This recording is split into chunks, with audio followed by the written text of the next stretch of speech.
இன்ஷா அல்லாஹ் நாங்கள் அடையவிருக்கின்ற துல்ஹிஜ்ஜா மாதத்தினுடைய சிறப்புகள் குறித்தும் அதனோடு அல்லாஹு தாலா எங்களுக்கு வழங்கியிருக்கின்ற சந்தோஷங்களில் மிக முக்கியமான ஒன்று தியாக திருநாள், அதனுடைய சட்டதிட்டங்கள் தொடர்பாகவும் இந்த ஜும்மாவுடைய உரையில் உங்களோடு கலந்து ஆலோசனை செய்யலாம் என்று ஆசைப்படுகிறேன். அன்புள்ள சகோதரர்களே, அல்லாஹ்வுக்கு சுப்ஹானஹு வ தஆலா மனித வாழ்க்கையில் சில வசந்த காலங்களை கொண்டு வருவார். ரமலானுடைய மாதங்கள் வந்துவிட்டால் ஒவ்வொருவருடைய உள்ளத்திலும் இனம் புரியாத ஒரு சந்தோஷம் இருக்கும். அதில் அமல்கள் செய்வதற்கு நிறைய ஆர்வம் இருக்கும். அதனுடைய சங்கைகள் மகிமைகள் தொடர்பாக நாங்கள் அறிஞ்சு வச்சிருக்கின்றோம். அல்லாஹு தாலா காலத்துக்கு காலம் மனிதர்களுக்கு அப்படியான நாட்களையும் மாதங்களையும் கொண்டு வருகிறார். வெள்ளிக்கிழமையுடைய தினம் ஒரு சந்தோஷமான ஒரு பெருநாள் போன்ற தினம் முஸ்லிம்களுக்கு. இப்படி பல வகைப்பட்ட மாதங்களும் நாட்களும் இருக்கின்றது. அந்த வரிசையில் அல்லாஹ்வுக்கு சுப்ஹானஹு வ தஆலா இந்த உலகத்தை படைத்து அந்த உலகத்தில் 12 மாதங்களை அல்லாஹு தாலா ஆக்கியிருக்கிறார். குர்ஆனில் சூரா தௌபாவினுடைய 36வது வசனத்தில் இது சம்பந்தமாக அல்லாஹு தாலா பேசுகிறார். இன்ன இத்தத ஷுஹூரி இந்தல்லாஹி 12 ஷஹ்ரா ஃபீ கிதாபில்லாஹி யௌம ஹலக ஸமாவாதி வல் அர்த். வானங்கள் பூமி படைக்கப்பட்ட நாள் தொட்டு அல்லாஹ்வினுடைய ஏட்டில் மாதங்களினுடைய எண்ணிக்கை என்பது 12 ஆகும். அப்ப அல்லாஹ்விடத்திலும் 12. நாங்க ஆங்கில முறைப்படி ஜனவரி பிப்ரவரி என்று எடுத்தாலும் 12, தமிழ்ல தை மாசி பங்குனி என்று எடுத்தாலும் 12. அல்லாஹ்விடத்தில் வானம் பூமி படைக்கப்பட்ட நாள் தொட்டு மாதங்களுடைய எண்ணிக்கை 12. அல்லாஹ் குர்ஆன்ல பதிவு செய்கிறான். மின்ஹா அர்பஅத்துன் ஹுரும். அந்த 12 மாதங்களில் 4 மாதங்களை சங்கைக்குரிய மாதங்களாக அல்லாஹு தஆலா ஆக்கி இருக்கிறான். அந்த சங்கைக்குரிய 4 மாசங்களும் என்ன? அதை அல்லாஹ் குர்ஆன்ல சொல்லல, ரசூல் ஸல்லல்லாஹு அலைஹி வஸல்லம் அவர்கள் நமக்கு சொன்னாங்க. அந்த 12 மாதங்களில் அல்லாஹு தஆலா சொன்ன அந்த 4 மாசங்கள் என்ன தெரியுமா? ஸலாத்தத்துன் முத்தவாலியாத்துன், தொடராக வரக்கூடிய 3 மாசங்கள். என்ன மாசம்? இப்ப நாங்க இருந்து கொண்டிருக்கக்கூடிய இஸ்லாத்தினுடைய 11வது மாதம் துல்காதாவினுடைய மாதம். அதுக்கு அடுத்து வரக்கூடிய நாங்கள் நுழையவிருக்கின்ற இன்ஷா அல்லாஹ் இஸ்லாத்தினுடைய 12வது மாதம் துல்ஹிஜ்ஜா மாதம். இஸ்லாத்தினுடைய 1வது மாதம் தொடராக வரக்கூடிய, இது 3 தொடரா வருது. முஹர்ரமுடைய மாதம், இடைநடுவிலே வரக்கூடிய ரஜபுடைய மாசம். இந்த 4 மாசங்களும் அல்லாஹ்வினால் புனித மாதங்களாக பிரகடனம் செய்யப்பட்டிருக்கிறது. இதில் உங்களுக்கு நீங்களே அநீதம் செய்து கொள்ளாதீர்கள். யுத்தத்தில் கலந்து கொள்வது கூட ஹராமாக்கப்பட்டிருந்தது. அதிகமாக குறிப்பாக இந்த நாட்களில் நன்மைகள் செய்வதற்கு ஆர்வம் ஊட்டப்பட்டிருக்கின்றது. அன்புள்ளவர்களே, குறிப்பாக இந்த துல்காதாவுடைய மாதம் முடிந்து அடுத்து துல்ஹிஜ்ஜாவினுடைய மாதத்துக்குள்ள நாங்கள் நுழைய போகிறோம். அதுவும் 30 நாட்களும் புனிதமான நாட்கள். விசேஷமாக அந்த துல்ஹிஜ்ஜா மாதத்தில் 10 நாட்கள் குறித்து குர்ஆன் ஹதீஸில் ஏராளமான சிறப்புகள் வந்திருக்கிறது. அல்லாஹு தாலா குர்ஆனில் பல விஷயங்கள் மீது சத்தியம் செய்வான். மனிதர்களை பொறுத்த வரைக்கும் அல்லாஹ்வுல மட்டும்தான் சத்தியம் செய்யலாம். எந்த படைப்பினங்கள் மீதும் மனிதர்கள் சத்தியம் செய்ய முடியாது. ஆனா படைத்த ரப்புல் ஆலமீன் பல விடயங்களை சத்தியம் செய்வான். வஷ்ஷம்ஸி வல் கமர், சூரியன் மீதும் சந்திரன் மீதும் சத்தியமாக, வத்தீனி வஸ்ஸைத்தூன், தீன் மரத்தின் மீதும் ஜெய்தூன் மரத்தின் மீதும் சத்தியமாக. அல்லாஹ் தஆலா படைப்பின் மீது சத்தியம் செய்கிறான் என்றால் அதுக்கு ஒரு காரணம் இருக்கும். இப்ப அல்லாஹ் தஆலா சூரா ஃபஜ்ர்ல சத்தியம் செய்கிறான். வல் ஃபஜ்ர், விடியற்காலையின் மீது சத்தியமாக. வலயாலின் அஷ்ர், 10 இரவுகள் மீது சத்தியமாக என்று அல்லாஹ் தஆலா சத்தியம் செய்கிறான். இந்த 10 இரவுகளும் என்ன? தப்சீரின் மூத்த தப்சீருன் உம்மு தஃபாசீர், தப்சீர்களின் தாய் என்று அழைக்கப்படுகின்ற இமாம் இப்னு கஸீர் ரஹிமஹுல்லாஹ் எழுதிய தப்சீர் இப்னு கஸீர் உட்பட சஹாபாக்களுடைய கூட்டிலிருந்து ஏராளமான பெரும்பான்மையான அறிஞர்கள் இந்த 10 இரவுகளும் அல்லாஹ் தஆலா குர்ஆனில் சத்தியமுட்டி சொல்லுகிற 10 இரவுகளும் துல்ஹிஜ்ஜா மாதத்தினுடைய முதல் 10 இரவுகள் என்று சொல்றாங்க. அந்த அளவுக்கு அல்லாஹு தஆலா தன்னுடைய திருமறையில் போற்றி புகழ்கின்ற ஒரு நாட்கள் துல்ஹிஜ்ஜா மாதத்தினுடைய முதல் 10 நாட்கள் என்பதை அன்புள்ள சகோதரர்களை நாங்க புரிஞ்சு கொள்ளணும். அப்படி அல்லாஹு தஆலா இந்த 10 நாட்களுக்கு அவ்வளவு சிறப்பு வச்சிருக்கிறான். இன்னும் அல்லாஹ்வுடைய தூதர் ஸல்லல்லாஹு அலைஹி வஸல்லம் அவர்கள் சொன்னார்கள், மா மின் ஐயாமில் அமலு ஸாலிஹு ஃபீஹா அஹப்பு இலல்லாஹி மின் ஹாதிஹில் ஐயாம். இந்த 10 நாட்களையும் மனிதர்கள் செய்கின்ற அமல்களை போன்று அல்லாஹ்வுக்கு மிக விருப்பமான அமல்கள் வேற எதையும் கிடையாது. சுப்ஹானல்லாஹ், யோசிச்சு பாருங்க. இந்த 10 நாட்களையும் மனிதர்கள் செய்யற அமலை போன்று அல்லாஹ்வுக்கு மிகவும் விருப்பமான அமல் வேற எதுவும் கிடையாது. அப்ப சஹாபாக்கள் கேட்கிறாங்க அல்லாஹ்வுடைய தூதரிடத்தில், வலல் ஜிஹாது ஃபீ சபீலில்லாஹ், யா அல்லாஹ், அல்லாஹ்வுடைய பாதையில் யுத்தம் செய்வது மிகப்பெரிய நன்மை என்று நீங்க படிச்சு தந்திருக்கீங்களே, அதை விட ஒரு நன்மை கிடையாது என்று சொல்லி தந்திருக்கீங்க. அதுக்கு பிறகு அல்லாஹ்வுக்கு மிக விருப்பமானது இது என்று சொல்றீங்க, அதை விட இது சிறப்பான்னு கேட்கிறாங்க. எதை விட? ஜிஹாது செய்வதை விட இது சிறப்பா என்று கேட்கிறாங்க. அல்லாஹ்வுடைய தூதர் சொன்னார்கள், ஆம், அதை விட சிறப்புனார்கள். ஜிஹாதினுடைய கூலி என்ன? அவர் ரத்தம் சிந்தி ஒரு இஸ்லாமிய ஆட்சி இருந்து காபிர்கள் யுத்தத்துக்கு வந்து இவர்களாக யுத்தம் செய்து ஒரு இஸ்லாமிய ஆட்சிக்கு கீழ் அந்த யுத்தம் நடந்து ஒருவர் ஷஹீதாகுவாராக இருந்தால் அவருடைய ரத்தம் பூமியில் சொட்டுவதற்கு முன்னாடி ரப்புல் ஆலமீன் அவருடைய எல்லா பாவத்தையும் மன்னிச்சிறார், கடனை தவிர வருகிறது. இப்படியான சிறப்பை விட மிக சிறப்புக்குரியதான்னு சஹாபாக்கள் கேட்கிறாங்க. அல்லாஹ்வுடைய தூதர் ஸல்லல்லாஹு அலைஹி வஸல்லம் அவர்கள் ஆம் என்று பதில் அளிச்சாங்க. அன்புள்ள சகோதரர்களே, இப்போ உங்களுக்கு ஒரு சந்தேகம் வரும். இந்த 10 நாட்களில் அல்லாஹ்வுடைய தூதர் ஸல்லல்லாஹு அலைஹி வஸல்லம் அவர்கள் சிறப்பிச்சு சொல்லி இருக்கிறாங்க, பிரத்யோகமாக ஏதாவது அமல் இருக்கிறா? சிறப்பிச்சு சொல்லி இருக்கிறாங்க. இவ்வளவு ஜிஹாதை விட சிறப்பான ஒரு நாள் என்று சொல்லப்பட்டிருக்கிறது. பிரத்யோகமாக என்ன அமல் செய்யணும் என்று கேட்டால், குர்ஆன் ஹதீஸ்ல அப்படி பிரத்யோகமாக எந்த அமலையும் நாம் காணவில்லை, அப்படி சொல்லப்படல. ஆனால் நம்ம என்ன செய்யணும் தெரியுமா? நிறைய பேர் இந்த கேள்வியை கேட்கிற, என்ன செய்யணும், என்ன அமல் அதிகமாக செய்யணும்? யோசிச்சு நாங்க பார்த்தோமாக இருந்தால், செய்கின்ற அமலை தொடராக பேணுதலாக பக்குவமாக செஞ்சா போதும். இந்த 10 நாட்கள்ல வளமையாக அசால்ட்டாக ஜமாத்து தொழுகையை மிஸ் பண்ணிருப்போம், முன்பின் சொன்னதுகளை நாங்க விட்டு இருப்போம், காலை மாலை ஔராத ஓதுறதுக்கு மறந்திருப்போம். இந்த 10 நாட்கள் அல்லாஹ்வினாலும் அல்லாஹ்வுடைய தூதரனாலும் சொல்லப்பட்ட இந்த 10 நாட்களில் என்னை நான் சீர்திருத்திக் கொள்ள வேண்டும். இந்த 10 நாளை நான் மிஸ் பண்ணி விடக் கூடாது. இப்ப சிலருக்கு ஒரு சந்தேகம் வரலாம், இந்த 10 நாட்கள்ல நாங்க தொடராக நோன்பு பிடிக்கலாமா? இந்த 10லையும் தொடராக நாங்க நோன்பு பிடிக்கலாமா? 10வது நாள் யௌமுன் நஹர், பெருநாள், நோன்பு பிடிக்கிறது ஹராம். இப்ப இருக்கிற 9 நாள்ல நாங்க தொடராக நோன்பு பிடிக்கலாம் என்று சொல்லி கேட்பாங்க. அன்புள்ள சகோதரர்களே, இதை பொறுத்த வரைக்கும் அல்லாஹ்வுடைய தூதர் ஸல்லல்லாஹு அலைஹி வஸல்லம் அவர்கள் தொடராக இந்த துல்ஹிஜ்ஜா மாதத்தின் முதல் 9ல நோன்பு நோட்டார்கள் என்று ஆயிஷா ரலியல்லாஹு அன்ஹா அவர்களை தொட்டு வரக்கூடிய செய்தி பலகீனமான செய்தி. ரசூல் ஸல்லல்லாஹு அலைஹி வஸல்லம் அவர்கள் அப்படி ஆர்வம் ஊட்டவும் இல்லை, வழிகாட்டவும் இல்லை. ஒருவர் ஒரு நாள் விட்டு ஒரு நாள் நோன்பு நோக்கக்கூடியவராக இருந்தார். அல்லாஹ்வுக்கு விருப்பமான நோன்பில் மிக முக்கியமானது எது?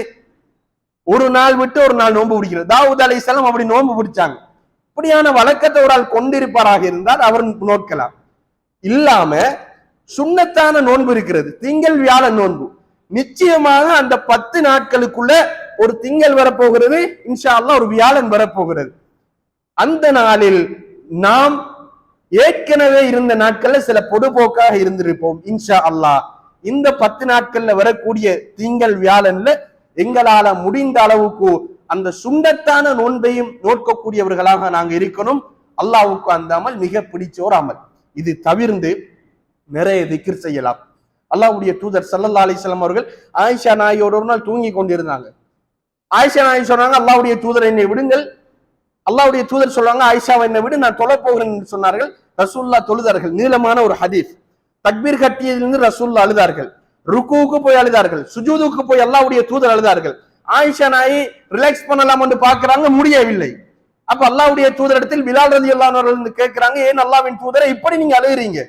அப்போது அல்லாஹ்வுடைய தூதர் ஸல்லல்லாஹு அலைஹி வஸல்லம் அவர்கள் சொல்கிறார்கள், எனக்கு ஒரு குர்ஆன் வசனம் வந்தது, அதை நினைச்சு நான் அழுகிறேன் என்றார்கள். என்ன குர்ஆன் வசனம்? சூரா ஆல இம்ரானில் வரக்கூடிய ஒரு வசனம். இன்ன ஃபீ ஹல்கிஸ் ஸமாவாத்தி வல் அர்த், நிச்சயமாக வானங்கள் பூமியை படைத்ததிலும், வக்திலாஃபில் லைலி வன் நஹார், இரவு பகல் மாறி மாறி வருவதிலும், லஆயாத்தில் லிஉலில் அல்பாப், புத்தி உள்ளவர்களுக்கு நிறைய அத்தாட்சி இருக்கிறது. இந்த வானங்கள் இந்த பூமி படைக்கப்பட்டதிலும், சும்மா தூங்கி தூங்கி எழுதுறமே, என்ன இரவு என்ன பகல் எதுவுமே நம்மளுக்கு தெரியல. எதுக்கு அல்லாஹ் படைச்சிருக்கிறார்? இதை படைத்ததிலும் புத்தி உள்ளவர்களுக்கு நிறைய அத்தாட்சி இருக்கிறது. அவங்க யார்? அல்லதீன யذ்குரூனல்லாஹ கியாமா, அவர்கள் நின்ற நிலையிலும் அல்லாஹ்வை திக்ர் செய்வார்கள். வகுஊதா, அவர்கள் அமர்ந்தாலும் அல்லாஹ்வை திக்ர் செய்வார்கள். வஅலா ஜுனூபிஹிம், அவர்கள் சாய்ந்தாலும் அல்லாஹ்வை திக்ர் செய்வார்கள். வயதஃபக்கரூன ஃபீ ஹல்கிஸ் ஸமாவாத்தி வல் அர்த், அல்லாஹ் வானத்தையும் பூமியையும் ஏன் படைத்தான் என்று இந்த மக்கள் சிந்திப்பார்கள். சிந்திச்சு என்ன கூறுவார்கள் தெரியுமா? ரப்பனா மா ஹலக்த ஹாதா பாத்திலா, இதை நீ வீணுக்காக படைக்கவில்லை, சுப்ஹானக், நீ பரிசுத்தமானவன், ஃபகினா அதாபன்னார், நரக வேதனையிலிருந்து எங்களை பாதுகாத்து விடுங்க இந்த மக்கள் சொல்லுவார்கள். எனவே திக்ர் என்கிறது எங்களோட வாழ்க்கையில் அன்றாடம் இருக்கணும். திக்ர் செய்யறதுக்கு ஏதாவது ஷரத்துகள் இருக்குதா? கிச்சன்ல நிற்கும் போது செய்யக்கூடாது, மெக்கானிக் வேலை பார்த்து கொண்டு இருக்கும் போது செய்யக்கூடாது, குக்கா இருக்கும் போது செய்யக்கூடாது, உது செஞ்சுட்டு தான் செய்யணும், எதுவுமே இல்லை. நடந்து போகும்போது செய்யலாம், சமைச்சு கொண்டிருக்கும் போது செய்யலாம். அல்லாஹ்வுடைய தூதர் தடுத்த சில இடங்கள் இருக்கிறது, மலசல கூடம் போன்ற இடங்கள். இது தவிர்த்து எங்களோட வாழ்க்கையில நாவுகள் திக்ரிலே அசைஞ்சு கொண்டிருக்கணும். அந்த அல்லாஹ்வுடைய தூதர் சொன்னார்களே ரெண்டு வார்த்தைகள், ஹபீபத்தானி இல ரஹ்மான், ரஹ்மானுக்கு ரொம்ப பிடிச்சது. தகீலத்தானி அலல் மீசான், மீசானுக்கு ரொம்ப பாரத்தை ஏற்படுத்தக்கூடியது, நாவுக்கு ரொம்ப லேசானது. சுபஹானல்லாஹி வ பிஹம்திஹி சுபஹானல்லாஹில் அலீம் என்று சொன்னார்கள். இந்த திக்ர்களை இந்த 10 நாட்களில் நாங்க மிஸ் பண்ணாம அதை நம்முடைய வாயில வருவதற்கு பழக்கிக் கொள்ளணும். ஏனைய நாட்களிலும் செய்யணும். இந்த நாட்களில் நான் ஒரு மனித புனிதனாக மாற வேண்டும் என்று நாங்க ஒவ்வொருவரும் பிரத்யேகமான அமல் எடுக்கணும். இது தவிர்ந்த குர்ஆன் ஓதணும். அதிகமாக நாங்க குர்ஆன் ஓதுவோம். அதுல நிறைய பொடுபோக்காக இருக்கும். அல்லாஹு தஆலாவுடைய தூதர் ஸல்லல்லாஹு அலைஹி வஸல்லம் அவர்கள் சொன்னார்கள், இக்ராஉல் குர்ஆன், இந்த குர்ஆனை நீங்கள் ஓதுங்கள், ஃபஇன்னஹு யஅதி யௌமல் கியாமத்தி ஷஃபீஅன் லிஅஸ்ஹாபி, இதை ஓதியவருக்கு நாளைக்கு மறுமையில் அது சிபாரிசு செய்யும் என்று சொன்னார்கள். அந்த குர்ஆனுடைய பழக்கத்தை இந்த 10 நாட்களில் நாங்கள் ஏற்படுத்தணும். எங்களுக்கு அல்லாஹு தஆலா தந்திருக்கின்ற பொருளாதாரத்திலிருந்து எங்களால் முடிந்த அளவு நாங்கள் தான தர்மம் செய்ய வேண்டும். இரவில் முடிந்தால் எழுந்து நாம் செய்த பாவங்களுக்காக கண்ணீர் வடித்து அந்த கியாமுல் லைலில் அல்லாஹ்வை நாங்கள் நினைத்து நின்று வணங்கி அல்லாஹ்விடத்தில் தௌபா செய்ய வேண்டும். இப்படியான அமல்கள் நிச்சயமாக இந்த 10 நாட்களில் மிக பெருமதியாக இருக்கும் என்பதை நாம் மறந்துவிடக் கூடாது. இப்ப இந்த 10 நாள்ல மிக முக்கியமான இன்னொரு நாள் வருது. துல்ஹிஜ்ஜா மாதம் புனிதமானது. அதுல வார முதல் 10 புனிதமானது. அந்த முதல் 10லையும் ஒரு நாள் மிக ஸ்பெஷலாக அல்லாஹ்வுடைய தூதரால சொல்லப்பட்ட ஒரு நாள். என்ன நாள்?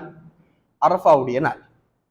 இந்த அரஃபாவுடைய நாள், அன்புள்ள சகோதரர்களே, அல்லாஹ்வுடைய தூதர் ஸல்லல்லாஹு அலைஹி வஸல்லம் இடத்துல கேட்கப்பட்டது, வஸுஇல அன் ஸௌமி யௌமி அரஃபா, அரஃபாவுடைய நாளில் நோன்பு நோட்பது பற்றி அல்லாஹ்வுடைய தூதரிடத்துல கேட்கப்பட்டுச்சு. அல்லாஹ்வுடைய தூதர் சொன்னார்கள், யுகஃபிரு சனத்தல் மாதியா வல் பாக்கியா, அது சென்ற ஒரு வருடத்து பாவமும் வருகின்ற ஒரு வருடத்து பாவத்தின் குற்றப்பரிகாரமாக அமையும் என்றார்கள். ஒரு நாள் நாங்க நோட்கிற நோன்பு 2 வருஷத்து பாவம், நம்ம முன்னாடி போன வருஷம் என்ன பாவம் செஞ்சு சின்ன பாவம் நமக்கு ஞாபகம் இருக்குதா? ஆனா அல்லாஹு தாலா நோட் பண்ணி வச்சிருப்பான். அல்லாஹு தாலா அதை அழிக்க போறான் இன்ஷா அல்லாஹ். நம் போனஸாக என்ன ஒரு வருஷத்துக்கு சின்ன பாவம் செய்யறோமோ ரப்புல் ஆலமீன் அதை மன்னிக்க போறான். இந்த அரஃபாவுடைய நாள் 9வது தினத்துல இன்ஷா அல்லாஹ் வரவிருக்கின்றது. இப்ப அரஃபாவுடைய நாள் எப்ப என்று நாங்க பார்த்தோமாக இருந்தால், இன்றைக்கு நம்முடைய நாட்டில் உலகத்தில் எல்லா இடத்திலையும் பிற 27 இன்ஷா அல்லாஹ். ஞாயிற்றுக்கிழமை உலகத்தில் உள்ள எல்லாருமே பிறையை தேடுவோம். அப்படி ஞாயிற்றுக்கிழமை நாங்க பிறையை தேடி 29 துல்காதாவினுடைய மாதம் பிறை தேட போகிறோம். ஞாயிற்றுக்கிழமை பிறை தென்பட்டால் இன்ஷா அல்லாஹ் திங்கக்கிழமை துல்ஹிஜ்ஜாவினுடைய முதலாவது நாள். துல்ஹிஜ்ஜாவினுடைய முதலாவது நாள் திங்கக்கிழமை வருகிறது என்று சொன்னால் 26ஆம் திகதி பிறை 9 ஹாஜிகள் அரஃபாவில் நிற்கின்ற தினம் எங்களுக்கு அரஃபாவுடைய நோன்பாக இருக்கும்.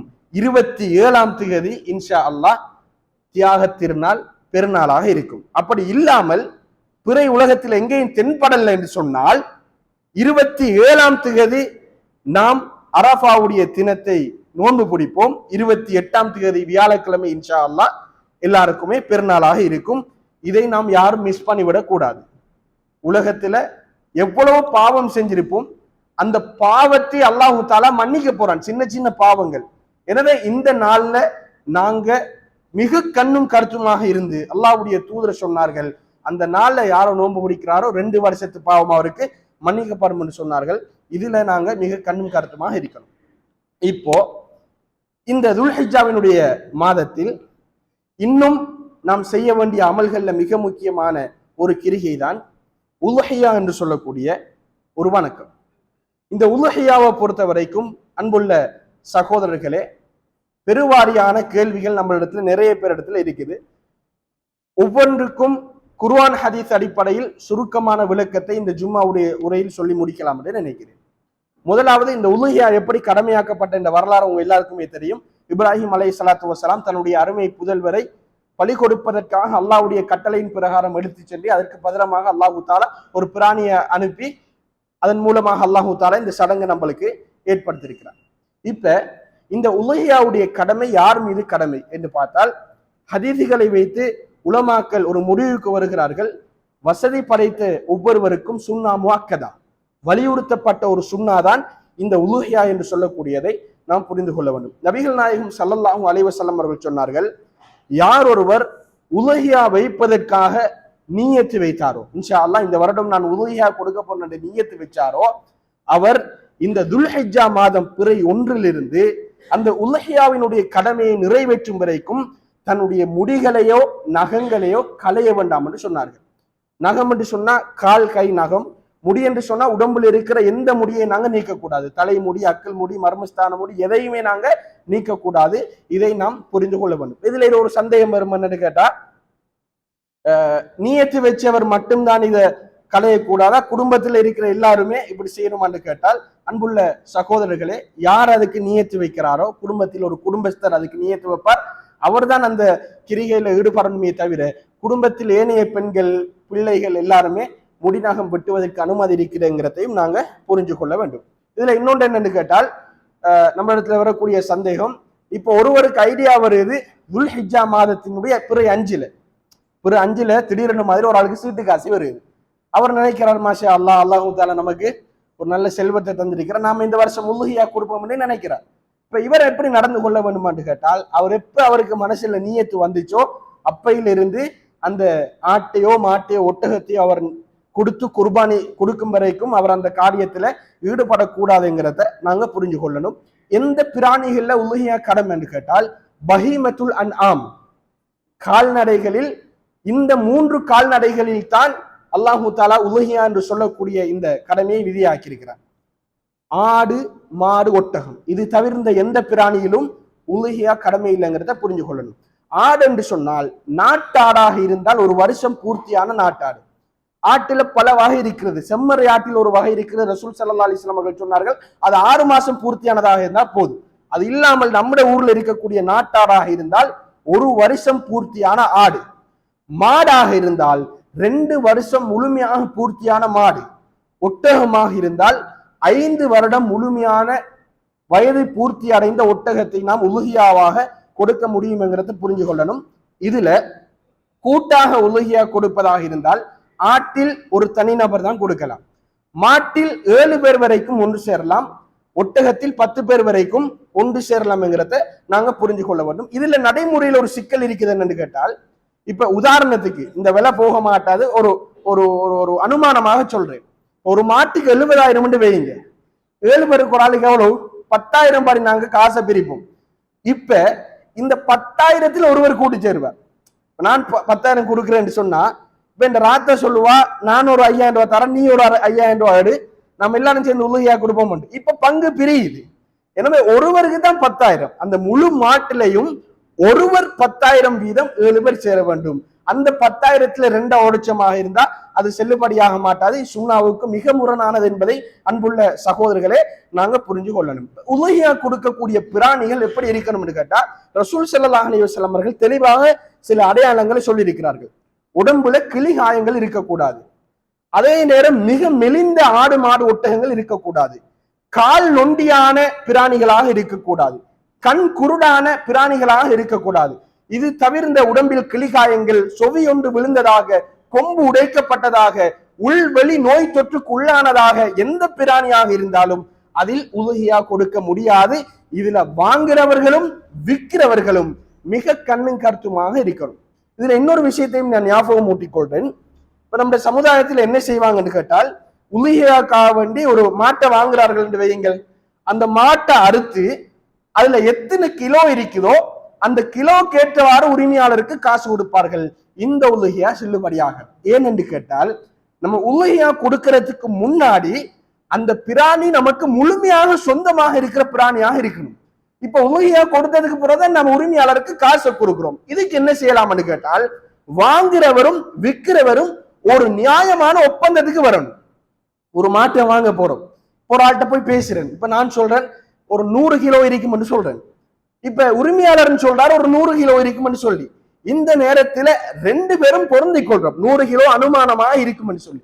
பொருந்தி கொள்ளாமல் விட்டோமாக இருந்தால் அது மோசடியான வியாபாரமாக இருக்கும்.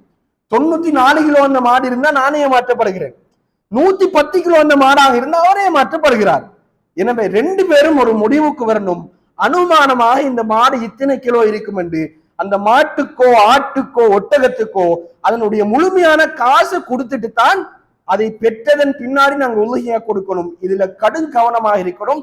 வாங்கிட்டு அதை நிறுத்தி காசு கொடுத்தால் அது செல்லுபடியாக மாட்டாது என்பதை நாம் புரிந்து கொள்ள வேண்டும். இன்னொரு விஷயம் என்று கேட்டால், சிலர் இப்ப கேட்கிறாங்க, மரணித்தவர்களுக்கு உலகியா கொடுக்கலாமா? இதில் அன்புள்ள சகோதரர்களே 3 வகையான கருத்து இருக்குது. முதலாவது, ஒருவர் உலகியா கொடுக்க போறார், தனக்கும் தன் குடும்பத்தில் உள்ளவர்களுக்கும் தன் குடும்பத்தில் மரணித்தவர்களுக்கும் நான் உலகியா கொடுக்கிறேன் என்று நியத்து வைக்கிறார்.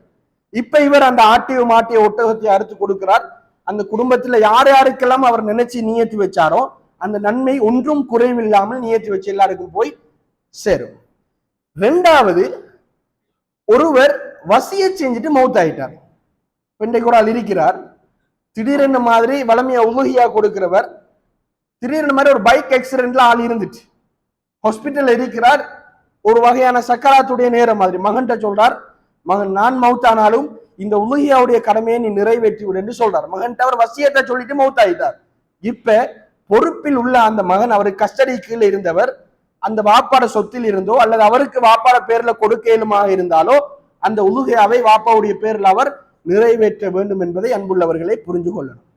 3வது ஒரு கருத்து என்னன்னு கேட்டால், தனியாக இப்போ ஒரு மகன் நினைக்கிறார், நம்ம வாப்பா மௌத் ஆகிட்டார், இவர பேர்ல நாங்க உலகியா கொடுக்கணும் என்று சொல்லி நினைச்சாராக இருந்தால் நபிகள் நாயகம் ஸல்லல்லாஹு அலைஹி வஸல்லமுடைய சுன்னாவிலிருந்து அதுக்கு எந்தவித வழிகாட்டலும் இல்லை. ரசூல் ஸல்லல்லாஹு அலைஹி வஸல்லம் அவர்கள் தன் மரணிச்ச ஹதீஜா ரலியல்லாஹு அன்ஹாவுடைய பேர்லயோ தன்னுடைய அன்பு சாச்சா ஹம்சா ரலியல்லாஹு அன்ஹுடைய பேர்லயோ அவருடைய பேர் சொல்லி ஒரு குர்பானி உலகியா கொடுத்ததாக எந்த ஆதாரமும் இல்லை. எனவே ஷேக் முஹம்மது இப்னு சாலிஹ் அல் உஸைமின் ரஹிமஹுல்லாஹ் இதை வச்சு ஒரு கருத்து எடுக்கிறாங்கன்னு சொன்னால், தனியாக மரணித்த ஒருவருக்காக உலகியா கொடுக்க முடியாது, அது அல்லாஹ்வுடைய தூதருடைய சுன்னாவுக்கு நேர்மாற்றமானது என்று சொல்றாங்க. அல்லாஹு ஆலம், நாமளும் அந்த கருத்தை சரிகாருகிறோம் என்பதை நாம் புரிந்து கொள்ள வேண்டும். இப்ப உலகியா எப்ப கொடுக்கணும் இதை நாம் புரிஞ்சு கொள்ளணும். உலகியா எப்ப கொடுக்கணும்னு கேட்டால், இஸ்லாம் 4 நாட்களுக்கு அனுமதி தந்திருக்குது. முதலாவது மிக ஏற்றமான நேரம், ஒருவர் ஈதுல் அல்ஹா தொழுது விட்டால், பெருநாள் தொழுகையை தொழுது விட்டால் அடுத்து செய்ய வேண்டியது இந்த பிராணியை அறுத்து பலியிடுவதுதான். ரசூல் ஸல்லல்லாஹு அலைஹி வஸல்லம் அவங்க அப்படி செஞ்சிருக்கிறாங்க. ஒருவர் தொழுவதற்கு முன்னாடி அறுப்பாராக இருந்தால் அது வெறும் தர்மமாக போய் சேருமே ஒழிய இந்த குர்பானி கொடுத்ததற்குரிய நன்மை அவருக்கு சேரமாட்டாது என்று சொல்றத நாம புரிஞ்சு கொள்ளணும். எனவே கட்டாயம் தொழுதற்கு பின்னாடி அந்த பெருநாளுடைய தினம், இந்த பெருநாளைக்கு பேரே ஈதுல் அல்ஹா, யௌமுன் நஹர், அறுத்து பலியிடுகின்ற அந்த பெருநாள். எனவே அந்த நாள்ல நிறைவேற்றது சுன்னாவுக்கு மிக ஏற்றமானது. ரசூல் ஸல்லல்லாஹு அலைஹி வஸல்லம் அவர்கள் அப்படி செஞ்சிருக்கிறாங்க. இன்னும் 3 நாளைக்கு அனுமதி இருக்கிறது. அந்த 3 நாள் என்ன? ஐயாமு தஷ்ரீக்குடைய நாள். அந்த 3 நாளும் உண்டு பருகி அல்லாஹ்வை திக்ர் செய்வதற்குரிய நாட்கள். எனவே இந்த 3 நாட்களையும் கொடுக்கலாம் என்பது இஸ்லாம் எங்களுக்கு அனுமதி தந்திருக்கிறது. இப்போ நடைமுறையில நமக்கு ஒரு சிக்கல் இருக்குது. என்னன்னு கேட்டால், நம்முடைய வாழ்ந்து கொண்டிருக்கக்கூடிய இந்த நாடு பௌத்த பெரும்பான்மை நாடாக இருப்பதனால் அவர்களுடைய ஒரு விசேஷ கொண்டாட்ட தினமும் இதால வாரத்தால பல சர்ச்சைகள் எழுந்துச்சு. அந்த சர்ச்சையின் இறுதி முடிவாக கவர்மெண்ட் நம்மளுக்கு அனுமதி தந்திருக்கிறாங்க. 27ஆம் தேதி, 28ஆம் தேதி, 29ஆம் தேதி உங்களுடைய பழிப்பினாடிகளை நீங்கள் அறுத்து பலியிடுங்கள் என்று சொல்லிட்டாங்க. 30ஆம் தேதி நமக்கு தடையாக வரப்போகிறது. இன்ஷா அல்லாஹ் ஒருவேளை பெருநாள் 27ஆம் தேதி நமக்கு வருவதற்குரிய வாய்ப்பு இருக்கிறது, அல்லது 28ஆம் தேதி வருவதற்குரிய வாய்ப்பு இருக்கிறது. அப்ப 27ஆம் தேதி வந்தா 27ஆம் தேதியா இருக்கலாம், 28ஆம் தேதியா இருக்கலாம், 29ஆம் தேதியா இருக்கலாம். பெருநாள் 28ஆம் தேதி வந்துச்சு என்று சொன்னால் 28ஆம் தேதி அறுக்கலாம், 29ஆம் தேதியும் அறுக்கலாம். 30ஆம் தேதி அறுக்க முடியாது. அன்புள்ளவர்களே, ஒரு விஷயத்தை நாங்க புரிஞ்சு கொள்ளணும். அல்லாஹ்வுக்கு நாங்க ஷுக்குர் செய்யணும். அல்லாஹு தாலா இந்த நாட்டுல நம்மளை படைச்சதுக்கு. இது ஒரு பௌத்த பெரும்பான்மை நாடாக இருந்தாலும் மதங்களுக்கு 100% சுதந்திரம் அளிக்கக்கூடிய ஒரு நாடு. இதை விரும்பியோ விரும்பாமலோ எல்லாரும் ஏற்றுக்கொண்டுதான் ஆகணும். இது பேச்சுக்கு சொல்றதல்ல, இது சட்டத்தின் மூலமாக பதிஞ்சு வைக்கப்பட்ட ஒன்று. 1948ஆம் ஆண்டு டிசம்பர் 10ஆம் தேதி ஐநா சபையினால வெளியிடப்பட்ட 30 சட்ட திட்டங்களை கொண்ட மனித உரிமை சாசனத்தில் 15வது சட்டம், ஒரு மனிதன் தனது நாட்டில் உள்ள மத சடங்குகளை தனித்தனியாகவோ கூட்டாகவோ ரகசியமாகவோ பரகசியமாகவோ பின்பற்றலாம். இதுக்கு நம்முடைய இலங்கை திருநாடும் கை சாத்திட்டு இருக்கிறது. நம்முடைய பிரச்சனை என்று சொன்னால், ஒரு முடிவு வாரத்துக்கு முன்னாடியே ஒரு சமூகத்தை இழிவுபடுத்துறது, ஒரு அரசாங்கத்தை இழிவுபடுத்துகிறது. இனவாதம் இல்லாத, மதவாதம் இல்லாத எந்த அரசாங்கம் வந்தாலும் நிச்சயமாக மதங்களுக்கு சுதந்திரம் அளிக்கும். நான் சில நேரம் ஒரு சாராருக்கு சப்போர்ட்டாக பேசுறேன்னு சொல்லி நீங்க நினைக்க கூடாது. யாராக வந்தாலும் மனிதம் உலகத்துல வாழ வேண்டுமாக இருந்தா யோசிப்பாங்க. இப்ப நடுநிலையாக ஒரு முடிவு எடுத்திருக்கிறாங்க. அவங்களுக்கும் பாதிப்பு இல்லை, பௌத்த பெரும்பான்மை சமுதாயத்துக்கும் பாதிப்பு இல்லை, நமக்கும் பாதிப்பு இல்லை. 1-2 நாள் மேக்சிமம் நாங்க அறுக்கத்தானே போறோம். எனவே இந்த விஷயம் பாராட்டுக்குரிய விஷயம். இதில் நாம் யாரும் எந்த விஷயமாக இருந்தாலும் அவசரப்படக்கூடாது என்பதை அன்புள்ள சகோதரர்களே நாம் ஆரம்பத்தில் புரிந்து கொள்ள வேண்டும். இந்த விஷயங்கள்ல மிக கண்ணும் கருத்துமாக இருக்கணும். இப்ப உலுஹியாவினுடைய இந்த சட்டத்துல மிக முக்கியமான ஒரு சிக்கல், ஒருவர் உலுஹியாவை அறுத்து பங்கு போடுறவருக்கு கூலி கொடுக்கலாம் என்று கேட்டா கூலி கொடுக்க முடியாது. அவருக்கு நாங்க காசை தான் கொடுக்கலாம். சில நேரம் அவர் அதை பெறுவதற்கு தகுதியானவராக இருந்தா அவருக்கு அதை கொடுக்கலாம், ஆனால் அது அவருக்குரிய கூலியாக அமைந்து விடக் கூடாது. இதுல நாங்க மிக கண்ணும் கருத்துமாக இருக்கணும். இன்னொரு விஷயம், உலுஹியாவை தன் கையாலே ஒருவர் அறுத்து பலியிடுவது நபிகள் நாயகம் ஸல்லல்லாஹு அலைஹி வஸல்லம் உடைய சுன்னா. ரசூல் ஸல்லல்லாஹு அலைஹி வஸல்லம் அவர்கள் கொம்புள்ள 2 ஆட்டுக்கிடாய்களை அறுத்து தன் கையினாலே அறுத்து உலுஹியா கொடுத்தார்கள் என்ற செய்தியை நாங்கள் செய்யலாம், பார்க்கலாம். அதனால் தைரியம் உள்ளவர்கள் தன் கையினாலே அந்த பிராணியை நாங்கள் அறுக்க வேண்டும். யார் யாருக்கு கொடுக்கலாம் என்று கேட்டால், யாரெல்லாம் ஏழைகளாக இருக்கிறார்களோ அவர்களுக்கு கொடுக்கலாம். தாராளமாக நாமளும் அதை உண்டு கொள்ளலாம். குழு மின்ஹா, அல்லாஹ் குர்ஆன்ல சொல்றான், நீங்களும் அதிலிருந்து தாராளமாக உண்டு கொள்ளுங்கள். மிஸ்கின்களுக்கும் ஃபக்கீர்களுக்கும் ஏழைகளுக்கு நீங்கள் அதை தாராளமாக கொடுங்கள். இதுல இன்னொரு கேள்வி கேட்பாங்க என்னன்னு சொன்னால், மாற்று மதத்தவர்களுக்கு இந்த உலுஹியாவினுடைய இறைச்சியை நாங்க கொடுக்கலாம்னு கேட்பார்கள். எந்த தடையுமே வரவில்லை. தாராளமாக எங்களை வீட்டுக்கு பக்கத்தில் இருக்கக்கூடியவர்கள், எங்களுடைய சமுதாயத்தோடு அண்டி ஒண்டி இருக்கக்கூடியவர்களுக்கு அந்த உலுஹியா பிராணியினுடைய மாமிசங்களை தாராளமாக கொடுக்கலாம். நிச்சயமாக அது நல்ல ஒரு சமூக ஒற்றுமையை, எங்களுடைய மார்க்கத்தின் மீதான நல்ல புரிந்துணர்வை ஏற்படுத்தும். இப்படியான பல சட்ட திட்டங்கள் இருக்கிறது. தேவையான குறித்த சில சட்ட திட்டங்களை செய்திருக்கிறேன். அல்லாஹு தாலா நாமும் இந்த உலுஹியாவினுடைய கடமையை குர்ஆன் சுன்னா அடிப்படையில் செய்து முடிப்பதற்கு அருள் செய்வானாக. வா ஆகிரு தஅவானா அனில் ஹம்துலில்லாஹி ரப்பில் ஆலமீன்.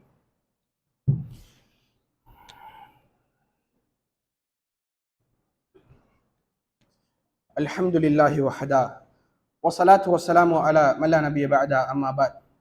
அன்புள்ள சகோதரர்களே, நபிகள் நாயகம் ஸல்லல்லாஹு அலைஹி வஸல்லம் அவர்கள் மக்கமா நகரத்திலிருந்து மதீனமா நகரத்துக்கு வருகிறார்கள். அந்த நேரத்தில் மதீனாவில் இருந்த சிறுவர்கள் சில கொண்டாட்டங்களை கொண்டாடி கொண்டிருக்கிறாங்க. அப்ப ரசூல் ஸல்லல்லாஹு அலைஹி வஸல்லம் அவங்க கேட்கிறாங்க, என்ன நீங்க ஒரு மாதிரியா விளையாடுறீங்க கொண்டாடுறீங்கன்னு கேட்கிறாங்க. அப்ப அந்த சிறுவர்கள் சொல்றாங்க, இது ஜாகிலிய காலத்துல நாங்க கொண்டாடின கொண்டாட்டம். அப்ப ரசூல் ஸல்லல்லாஹு அலைஹி வஸல்லம் அவர்கள் சொல்கிறார்கள், உங்களுக்கு 2 கொண்டாட்டங்களை நான் அல்லாஹ் பிரகடனப்படுத்தியிருக்கிறான். ஒன்று ஈதுல் ஃபித்ர், இன்னொன்று ஈதுல் அல்ஹா. ஒன்று நோன்பு பெருநாள், இன்னொன்று ஹஜ் பெருநாள் என்பதை புரிந்து கொள்ள வேண்டும். இப்ப இந்த பெருநாள் சம்பந்தமாக ஒரு சில விடயங்களை உங்களுக்கு தொட்டு வைக்கலாம் என்று ஆசைப்படுகிறேன். இந்த பெருநாள் எங்கே கொண்டாடப்பட வேண்டும் என்று கேட்டால், நிச்சயமாக பெருநாளுடைய தொழுகை எந்த பெருநாளாக இருந்தாலும் அது திடலில் கொண்டாடப்பட வேண்டும் என்பது அல்லாஹ்வுடைய தூதருடைய சுன்னா. கான ரசூலுல்லாஹி ஸல்லல்லாஹு அலைஹி வஸல்லம் யஹ்ருஜு யௌமல் ஃபித்ரி வல் அல்ஹா இலல் முஸல்லா. ரசூல் ஸல்லல்லாஹு அலைஹி வஸல்லம் அவர்கள் யௌமுல் ஃபித்ர் என்று சொல்லக்கூடிய நோன்பு பெருநாளுடைய தினத்திலும், யௌமுல் அல்ஹா என்று சொல்லக்கூடிய ஹஜ் பெருநாளுடைய தினத்திலும் திடலை நோக்கி வெளியானார்கள் என்ற செய்தியை நாங்க பார்க்கலாம். அதே போன்று அல்லாஹ்வுடைய தூதர் ஸல்லல்லாஹு அலைஹி வஸல்லம் அவர்கள் உம்மு அத்தியா ரலியல்லாஹு அன்ஹா அவர்களுக்கு கட்டளையிட்டார்கள், மாதவிலக்குள்ள பெண்களையும் கன்னி பெண்களையும் நீங்கள் தொழும் திடலுக்கு வெளியேற்றுங்கள் என்று அல்லாஹ்வுடைய தூதர் ஸல்லல்லாஹு அலைஹி வஸல்லம் அவர்கள் எங்களுக்கு ஆர்டர் போட்டாங்கன்னு சொல்லி பார்க்கலாம். இத பல வாத பிரதிவாதங்களை பேசுவார்கள். ரசூலுல்லாஹ் அந்த காலத்தில் தொழுதது திடலில் தான்.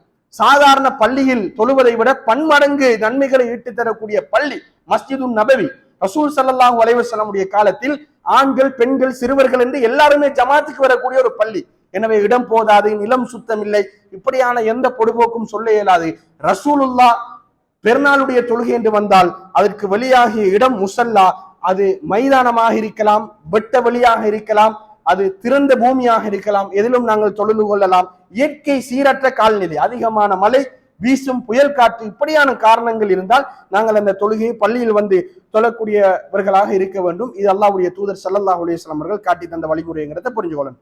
இன்னும் ஒரு மிக முக்கியமான விஷயம், இந்த ஹஜ் பெருநாளுடைய தொழுகையை பொறுத்த வரைக்கும் அல்லாஹு தஆலா குர்ஆனில் சொல்கிறான், ஃபஸல்லி லிரப்பிக வன்ஹர், உமது ரப்புக்காக தொழுது நபியை நீங்கள் அறுத்தும் பலியிடுவீராக என்று சொல்கிறான். எனவே தொழுத கையோடு முதலாவதாக இந்த ஹஜ் பெருநாளுடைய தினத்தில் அல்லாஹு தஆலா எங்கள் மீது கடமையாக்கி இருக்கின்ற இந்த சுன்னா முஅக்கதா, வலியுறுத்தப்பட்ட சுன்னா, அது வசதி உள்ளவர்கள் மீது மிக பொறுப்பு சாட்டப்பட்ட ஒரு விஷயம். அதில் நாங்கள் எங்களுடைய பலிப்பிராணிகளை நாங்கள் அறுத்து பலியிட வேண்டும். அதிகமாக தக்பீர் முழங்க வேண்டும். அது குர்ஆன் சுன்னாவில் இருந்து நாங்கள் பார்க்கிறோம். அந்த தக்பீர் அல்லாஹு அக்பர் அல்லாஹு அக்பர் லா இலாஹ இல்லல்லாஹு அல்லாஹு அக்பர் அல்லாஹு அக்பர் வலில்லாஹில் ஹம்த் என்று சொல்லக்கூடிய தக்பீரை நாங்கள் முழங்க வேண்டும். சலஃபு சாலிஹின்கள் சஹாபாக்களில் சிலர் அரஃபாவுடைய அந்த நாளிலிருந்து, அதாவது ஐயாமு தஷ்ரீக்குடைய முடிவு பிறை 13 அசர் வரைக்கும் இந்த தக்பீரை முழங்கிக் கொண்டிருந்தார்கள். அபூ ஹுரைரா ரலியல்லாஹு அன்ஹு போன்ற சஹாபாக்கள் இந்த தக்பீர்களை சந்தை பக்கமாக சொல்லுவார்கள் என்ற செய்தியை நாங்கள் பார்க்கலாம்.